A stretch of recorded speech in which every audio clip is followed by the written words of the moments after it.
Hello, my name is Jen. Welcome to my channel, Literary Love 123. In today's video, I will be talking about three classic works: Carmilla by Joseph Sheridan Le Fanu, Frankenstein by Mary Shelley, Paradise Lost by John Milton. I will also mention Christabel by Samuel Taylor Coleridge. And I will, at the end of the video, talk about a contemporary reimagining or retelling of some of the events surrounding the construction of Frankenstein and some of the people who played a role in that real life story. So let's get started.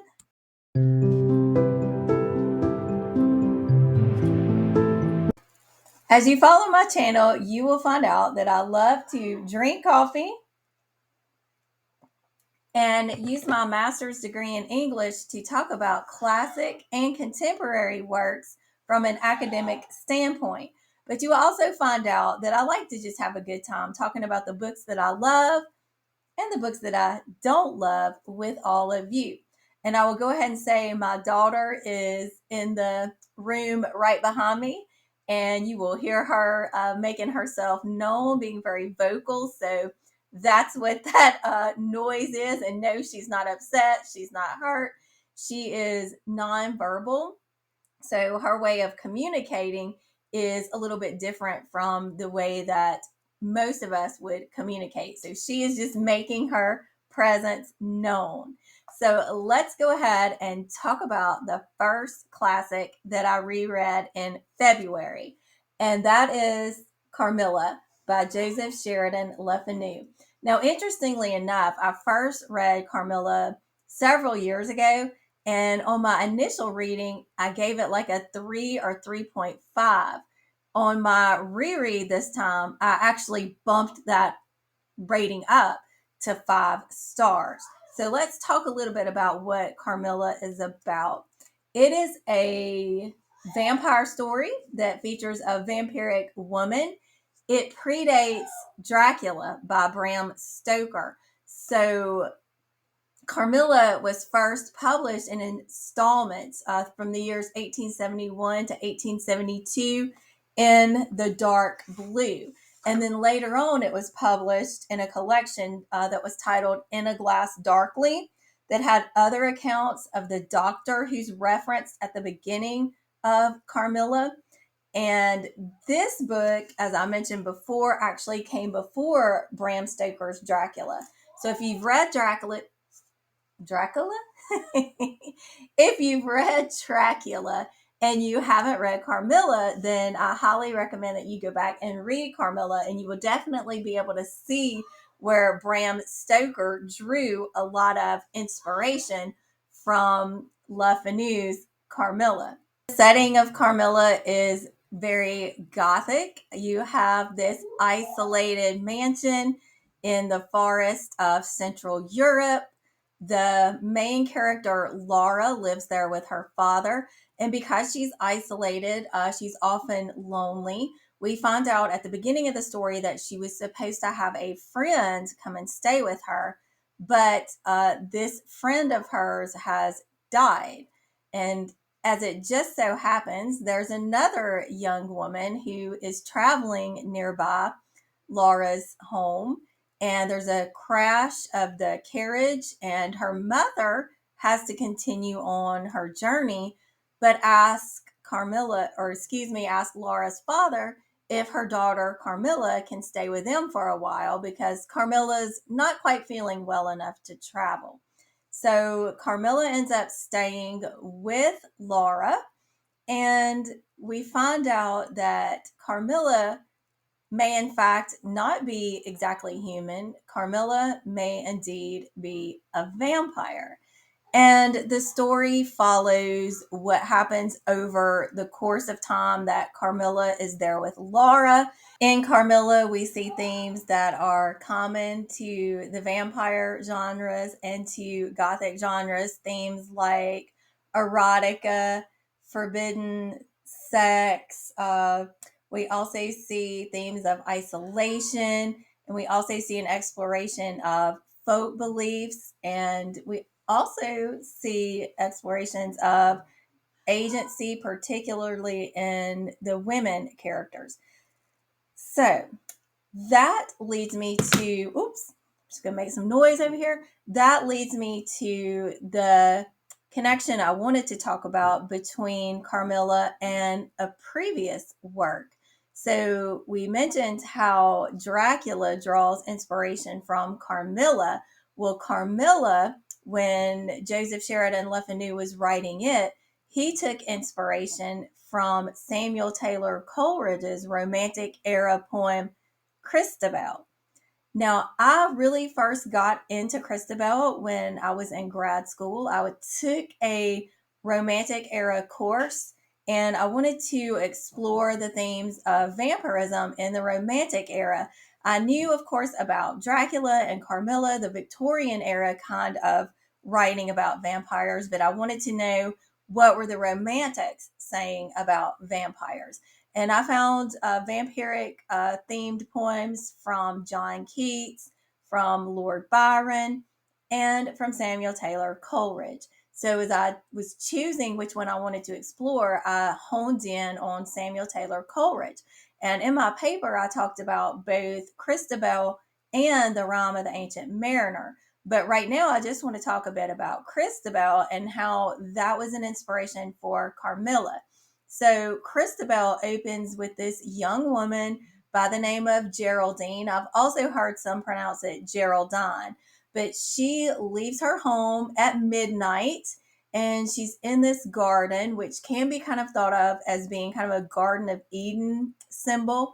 But first of all, she really shouldn't be out in the middle of the night, but she's out and she encounters this ethereal, beauty. And this beauty goes by the name of Christabel. And so Geraldine ends up bringing Christabel back to her home and sneaks Christabel into her room.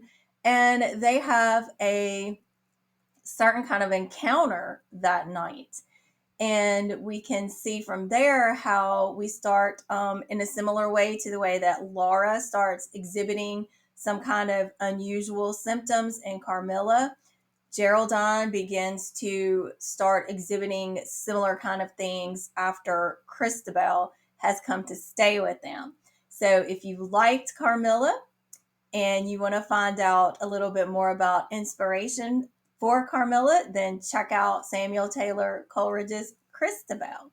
The next classic that I reread was John Milton's Paradise Lost in preparation for my reread of Mary Shelley's Frankenstein.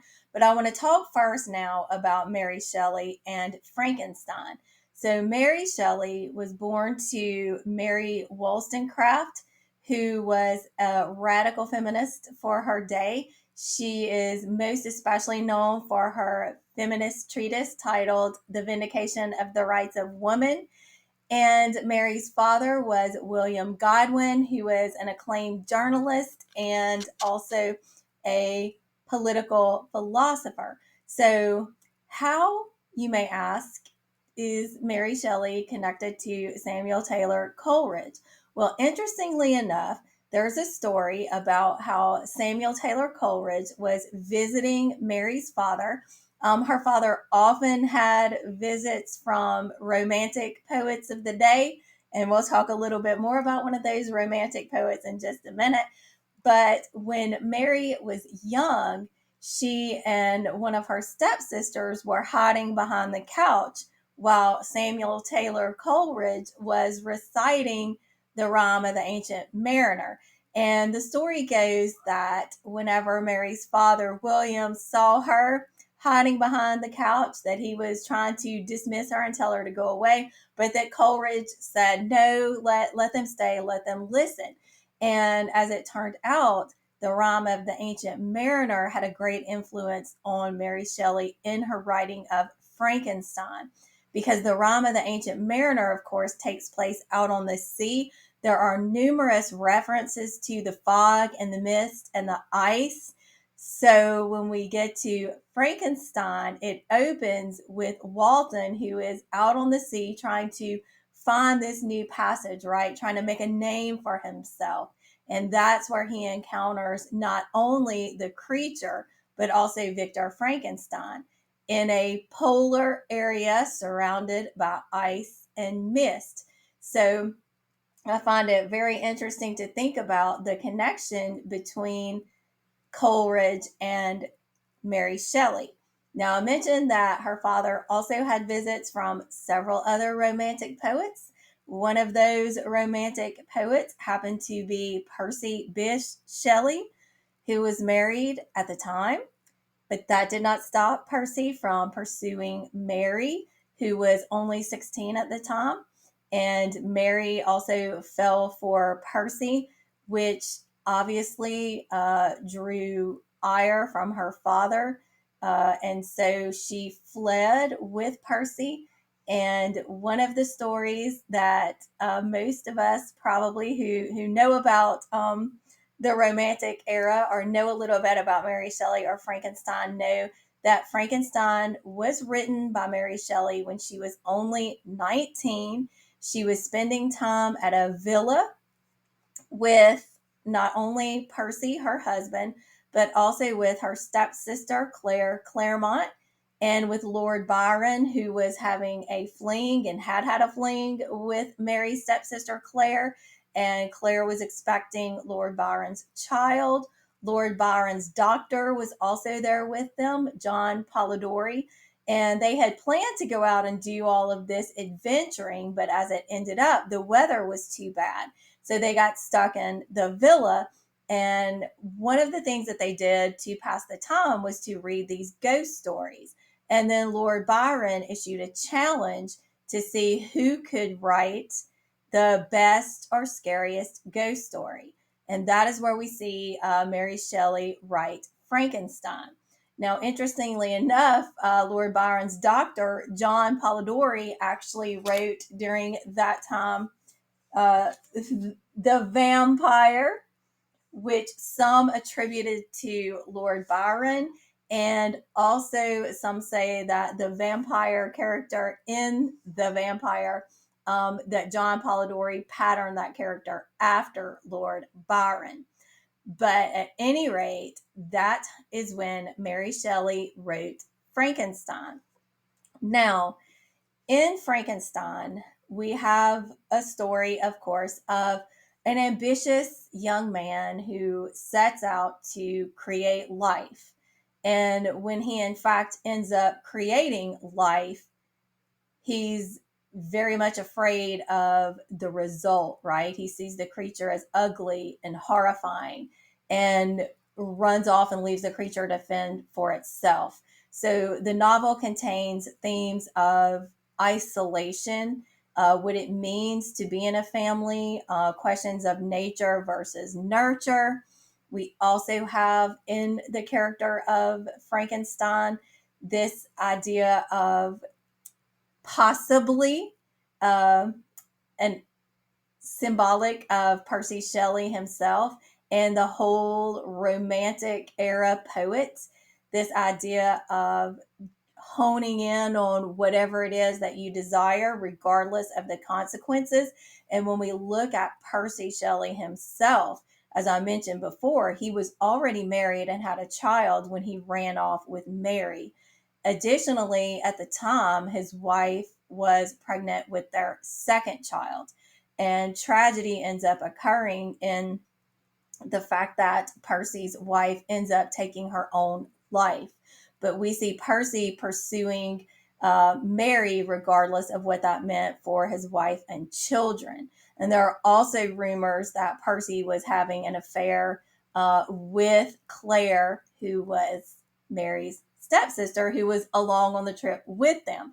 So a lot of rumors circulate around the Shelleys. But in Frankenstein 2, you see a lot of elements of the Romantic era and this idea of the sublime. So, for the Romantic poets, this idea of the sublime is seen best in nature, in the way that nature can inspire both awe in us. We can be overwhelmed by the beauty, but nature can also be terrifying in the way that we may feel small if we're standing, at the precipice of this huge mountain, or we're out on the ocean and we're at the mercy of the ocean, right? So it's this idea of something being both terrifying yet alluring. And that also ties into the vampire symbolism in Coleridge's poetry. In both Christabel and the Rime of the Ancient Mariner, you have these women vampire like creatures who evoke both terror but also awe. It's like something's pulling you in, like you cannot resist it. And so we see that in the character of Victor in Frankenstein, the way that he cannot resist sacrificing everything in order to create life. And in turn, what that life he creates ends up bringing about is death and destruction for not only Victor and the creature, but also for many of those who are most important to Victor. So, again, if you haven't read Frankenstein, please do so. If you've only seen the Universal Monster Frankenstein, if you only think about it's alive, right? Classic and fun, but that's really not what the novel is about. And I would say if you're just kind of finding your way into classics, I think both Carmilla and Frankenstein are really excellent classics to dip your toes into when you're just trying to maybe, venture out and get into the classics. So, the next classic that I reread in preparation for Frankenstein is John Milton's Paradise Lost. And I had not read Paradise Lost since I was an undergrad. And I don't recommend I did. I mean, I gave Paradise Lost 5 stars when I reread it, but I don't recommend that for anyone who's new to classics. It's quite a slog, but the connection that Paradise Lost has to Frankenstein, first of all, in Frankenstein, the creature reads Paradise Lost. That's part of his self education, because as I mentioned, Victor runs off and leaves him. So the creature is left to learn how to speak and how to live as best as he can. And so, in reading Paradise Lost, the creature identifies himself both with Adam and with Satan, in the way that his creator has rejected him. So, I won't really talk a lot about Paradise Lost, but it does have, themes of the creator and the creation, and it has themes of agency and rebellion, and just you can kind of get into all of that. Let me see, I took some notes on other themes, but as it so happens, my brain, again, like it likes to do sometimes, kind of flies off.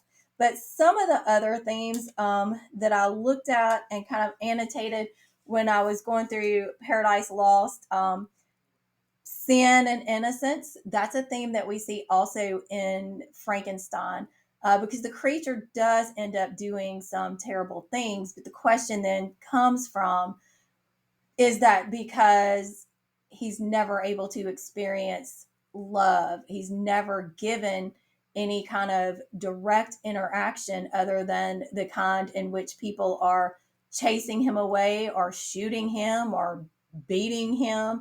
So a lot of the themes there are very similar. And now to the retelling or reimagining that I wanted to talk about. Now, this is not a classic, but I felt like it fit best in this video because of what it is about. And this is The Villa by Rachel Hawkins. I ended up giving The Villa 4 stars. So let's talk a little bit about what The Villa is about. So The Villa is described as taking inspiration from Fleetwood Mac, the Manson murders, and the infamous summer that was spent on Lake Geneva with Lord Byron, Mary Shelley, Percy Bysshe Shelley, Claire Clairmont, and John Polidori. In The Villa, we have a story within a story element The main story follows Emily, who is a writer. She's mostly known for writing cozy mysteries, and she has a series, I believe it was called the Petal Bloom series.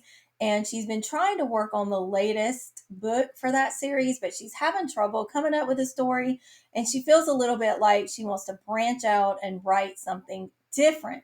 Now, she has a best friend and they've been friends ever since they were kids. Her best friend is also a writer. Her best friend, I believe her first name is Jessica, but then our narrator talks about how Jessica changed her name to Jess, and it's kind of annoying the narrator. And then she's most recently changed her name to Chess, so she can go by the name Chess Chandler.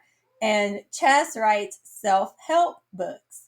And there's a bit of competition and rivalry going on between the two friends, especially when it comes to their writing.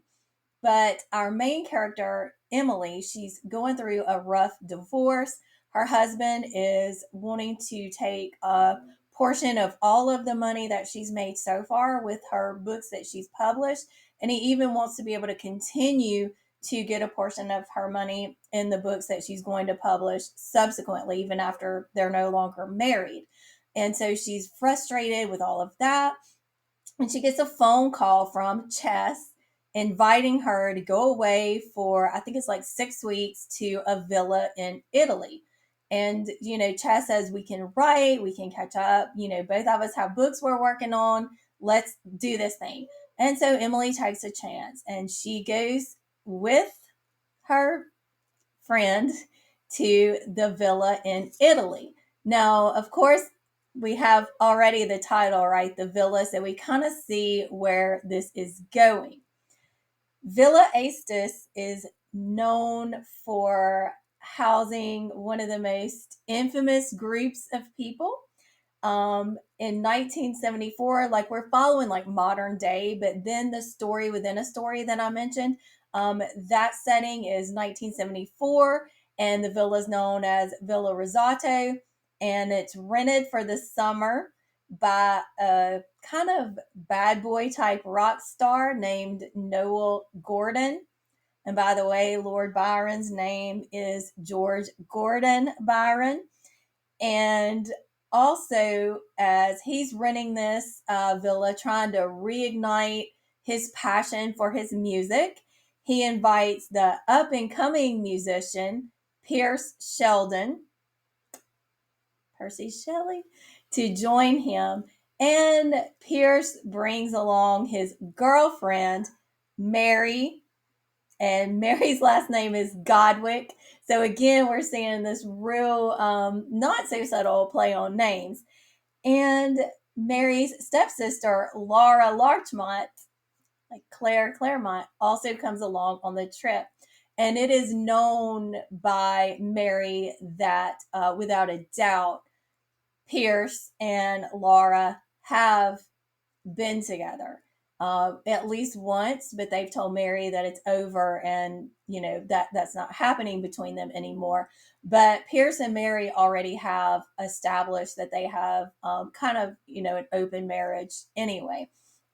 And also along on this trip is Noel, our infamous rock musician, his drug provider, who goes by the name of Johnny, John Polidori. So what happens during that time that this group is there is tragic. Someone ends up dead. There's a lot of mystery surrounding exactly what happened. Over the course of the time there, Mary ends up writing a book called Lilith Rising that becomes very popular and kind of skyrockets her to fame. And her stepsister Laura is a musician, and she hasn't quite been able to get out from under the kind of shadow of Pierce, but she ends up writing and singing and having a very popular album again that also kind of propels her to fame. And the album is titled Aestus. And so we kind of see there how we're drawing on the story of the construction of Frankenstein, right?